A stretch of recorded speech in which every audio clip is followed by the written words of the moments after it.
I'm going to teach you how to make bread in 3 minutes. Tall task, so ask questions if I miss anything. The number one lesson that I learned is to proof your yeast.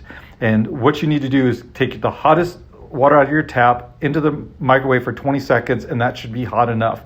Put in a tablespoon of sugar and then your yeast packet. And you see how this is starting to grow? You see all that activity? That means that yeast is good and you're good to go. If it doesn't do that, get rid of it and get some new yeast.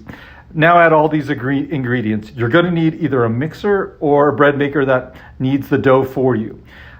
Here's my hack on making buttermilk. You're going to need 3/4 cups of buttermilk. So just take regular milk and distill vinegar, about a tablespoon or so, into the microwave for a minute, and that's how you get homemade buttermilk, or you can go and buy it either way.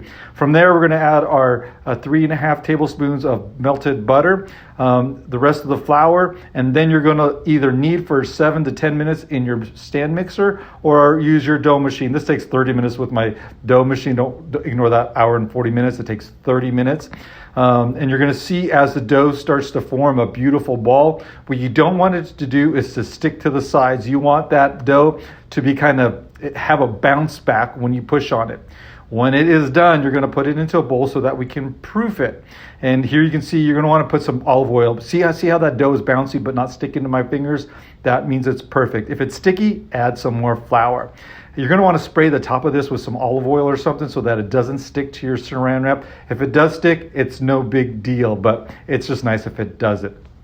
So this recipe is going to have 2 proofings, which means that you're going to basically let the dough rest and double in size. Now my oven has a proofing setting, which cuts the time down significantly. So it'll only take an hour for that to more than double. You can leave it on your counter, even put it into your refrigerator. It will just take longer. Once that hour is up, it's time to put these into our bread pans. You can use any bread pan. Here you can see that I'm folding the dough over a couple times, getting some of that gas that builds up when it does rise. Cutting this in half because this will make 2 beautiful loaves. And so you can see I'm going to put this into my pan, and I don't do anything special or make it look beautiful. I just roll them into nice little cigar looking rolls, and then basically mold them into my bread pans. Back into the oven for proofing, again at 100 degrees, for another hour. Next thing we're going to want to do is make an egg wash. An egg wash is what you put on top of the bread so that when it bakes, it gets that golden brown shiny look. And you take 1 egg and about 2 tablespoons of cold water, mix it up, coat it, and bam, into the oven for 35 minutes at 350 degrees. And man, look at how beautiful. Now you're going to say, well, there's probably pockets of air. Nope, look at this bread. Perfect.